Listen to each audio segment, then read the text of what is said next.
Guys, this is me महिमान। मेरे साथ आज हम सॉल्व करेंगे वर्कशीट नंबर 26। ये वर्कशीट 7 सितंबर 2021 के लिए है। क्लास 10 सामाजिक विज्ञान की वर्कशीट हम सॉल्व करने जा रहे हैं, जिसका टॉपिक है भारतीय अर्थव्यवस्था के क्षेत्रक। आप सभी को पता है कि भारतीय अर्थव्यवस्था के 3 क्षेत्रक होते हैं, प्राथमिक, द्वितीयक और तृतीयक, जो कि हम पहले डिस्कस कर चुके हैं।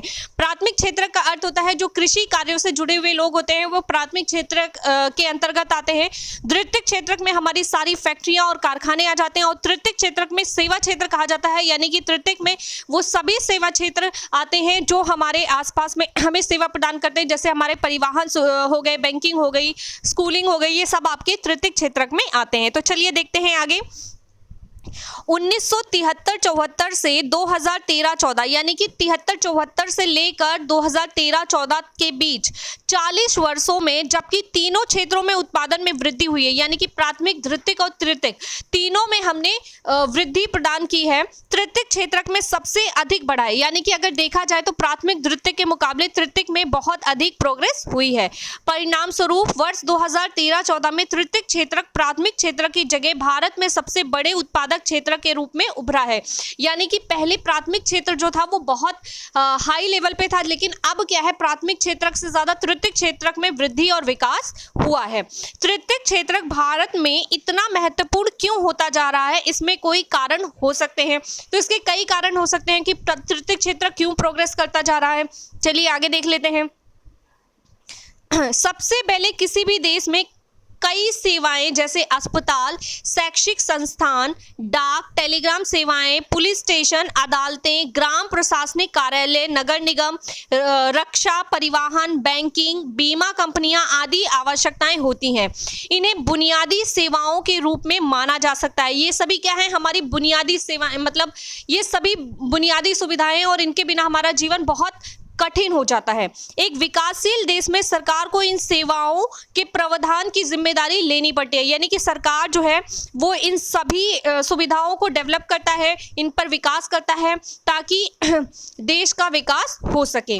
दूसरा, कृषि और उद्योग के विकास से परिवहन, व्यापार मंडल, भंडारण जैसी सेवाओं का विकास होता है। जैसा कि हम पहले पढ़ चुके हैं कि अगर हमारा द्वितीयक क्षेत्र और प्राथमिक क्षेत्र दोनों डेवलप करेंगे, तो उसके साथ द्वितीयक क्षेत्र, क्योंकि इसमें कारखाने होते हैं, तो कारखाने के लिए हमें कच्चा माल रखने के लिए भंडारण चाहिए, तैयार माल रखने के लिए भंडारण चाहिए, व्यापार चाहिए, विकास चाहिए, परिवहन चाहिए। तो इस तरीके से हम देखते हैं कि परिवहन, व्यापार, भंडारण, ये सभी तृतीयक सेवाएं, ये सभी एक साथ मिलकर द्वितीयक और तृतीयक एक दूसरे से कनेक्टेड है। अगर एक का विकास होगा तो दूसरा और पहले का विकास भी अपने आप ही होगा। प्राथमिक और द्वितीयक क्षेत्रकों को विकास, जितना अधिक विकास होगा, ऐसी सेवाओं की मांग उतनी अधिक बढ़ेगी। यानी प्राथमिक और द्वितीयक जब विकास करेंगे, डेवलप होंगे, तो तृतीयक की डिमांड अपने आप बढ़ जाएगी। ठीक है, आगे देख लेते हैं। तीसरा, यानी कि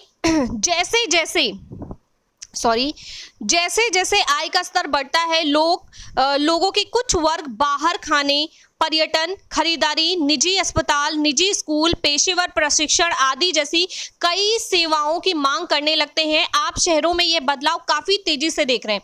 यानी कि जब इनकम कम होती है तो लोग सुविधाएं कम यूज़ करते हैं। जैसे जैसे इनकम बढ़ने लगती है, लोगों का सुविधाएं यूज़ करना बढ़ जाता है, और लोग अधिक सेवाएं इस्तेमाल करने लगते हैं, तो उनकी मांग भी बढ़ जाती है, और उसमें विकास भी अपने आप तेजी से होने लगता है। चौथा, पिछले एक दशक में कुछ नई सेवाएं जैसे सूचना, संचार प्रौद्योगिकी पर आधारित सेवाएं महत्वपूर्ण और आवश्यक हो गई हैं। इन सेवाओं का उत्पादन तेजी से बढ़ रहा है। तो हमने देखा कि पिछले कुछ वर्षों से सेवाएं, सूचना और संचार, इसमें बहुत तेजी से विकास हुआ है। आपने देखा है पहले किसी के पास सेलफोन नहीं होता था, आज के टाइम में सबके पास मोबाइल फोन होता है, सबके पास स्मार्टफोन होता है। रीजन क्या है, क्योंकि सेवाओं में प्रोग्रेस हुई है, तभी ये डेवलपमेंट हुआ है। इसका रिजल्ट आप देख सकते हैं। तो ये थी आज की हमारी वर्कशीट। चलिए इस पर बेस्ड क्वेश्चंस देख लेते हैं। आज का पहला प्रश्न है, अर्थव्यवस्था का कौन सा क्षेत्र भारत में सबसे अधिक उत्पादक क्षेत्रक है। दूसरा प्रश्न है, कृषि और उद्योग के विकास से सेवाओं का विकास कैसे होता है। तीसरा प्रश्न है, आप बड़े होकर अर्थव्यवस्था की किस क्षेत्रक में योगदान देना चाहेंगे और क्यों। और आज का चौथा प्रश्न है, जैसे जैसे आय का स्तर बढ़ता है लोगों के कुछ वर्ग कई और सेवाओं की मांग करने लगते हैं, समझाइए कि कैसे। जैसे लोगों की इनकम बढ़ती है, लोगों की डिमांड बढ़ती जाती है, लोग अधिक सेवाएं यूज करने लगते हैं, अधिक फैसिलिटी उनको चाहिए होती है, ठीक है, तो ये कैसे होता है। तो ये है आज के हमारे प्रश्न। चलिए शुरू करते हैं इन सभी प्रश्नों के उत्तर। तो आज का हमारा पहला प्रश्न है, अर्थव्यवस्था का कौन सा क्षेत्र भारत का सबसे बड़ा उत्पादक क्षेत्र है। तो इसका उत्तर देख लेते हैं। तृतीयक क्षेत्रक अर्थव्यवस्था का वह क्षेत्र है जो भारत का सबसे बड़ा उत्पादक क्षेत्र है आज के समय में। प्रश्न नंबर 2 की बात करते हैं, कृषि और उद्योग के विकास से सेवाओं का विकास कैसे होता है। उत्तर है, कृषि और उद्योग के विकास से परिवहन, व्यापार, भंडारण जैसी सेवाओं का विकास होता है। प्राथमिक और द्वितीयक क्षेत्रकों का जितना अधिक विकास होगा, ऐसी सेवाओं की मांग उतनी ही अधिक होगी, इसलिए प्राथमिक और द्वितीयक क्षेत्रक द्वारा तृतीयक क्षेत्रक का विकास होता है। प्रश्न नंबर 3 की बात करते हैं, आप बड़े होकर अर्थव्यवस्था के किस क्षेत्रक में योगदान देना चाहेंगे और क्यों। तो इसका उत्तर है, हम बड़े होकर अर्थव्यवस्था के तृतीयक क्षेत्रक में योगदान देना चाहेंगे, क्योंकि तृतीयक क्षेत्रक के माध्यम से हम देश के विकास में योगदान दे सकते हैं।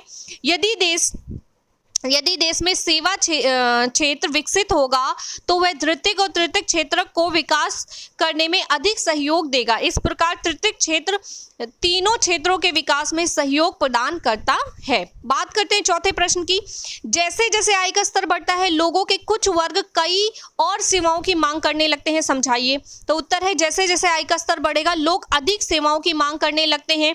कम आय होने पर लोग कुछ सेवाओं का प्रयोग करते हैं, परंतु आय बढ़ने के साथ साथ लोग अधिक सेवाओं की मांग करने लगते हैं। जैसे बहुत कम आय वाले लोग बैंकिंग सुविधाओं का कम प्रयोग करते हैं, परंतु जैसे जैसे आय बढ़ने लगती है बैंकिंग सेवाएं अधिक प्रयोग करते हैं। यानी कि अगर आपकी कम इनकम होती है तो आप बैंक में से पैसा जमा करने और निकालने का काम करते हैं, पर यदि आपकी इनकम बढ़ जाती है, आपके पास पैसा बढ़ जाता है, तो आप बैंकिंग से अपने सारे बिल पेमेंट करने लगते हैं, ठीक है। बैंकिंग से और भी कई तरह की पेमेंट्स करने लगते हैं, काफ़ी सारी जैसे आप बाहर खाना खाने जाते हैं तो वहाँ पे बिल पेमेंट करते हैं, क्योंकि कम आय होने पर लोग कम बाहर खाना खाने जाते हैं, लेकिन आय अधिक होने पर इन सुविधाओं का ज़्यादा प्रयोग करते हैं, तो लोग इस तरह की सुविधाओं का प्रयोग ज़्यादा करने लगते हैं। और जिन चीजों का प्रयोग ज्यादा होगा उसमें विकास अपने आप ही तेजी पकड़ लेता है। तो ये थी आज की हमारी वर्कशीट और आज के सभी क्वेश्चंस हमने कर लिए हैं सॉल्व। इसी के साथ हमारी वर्कशीट होती है कंप्लीट। वीडियो पसंद आ रही हो वीडियो को लाइक, शेयर और चैनल को सब्सक्राइब करना बिल्कुल ना भूलें।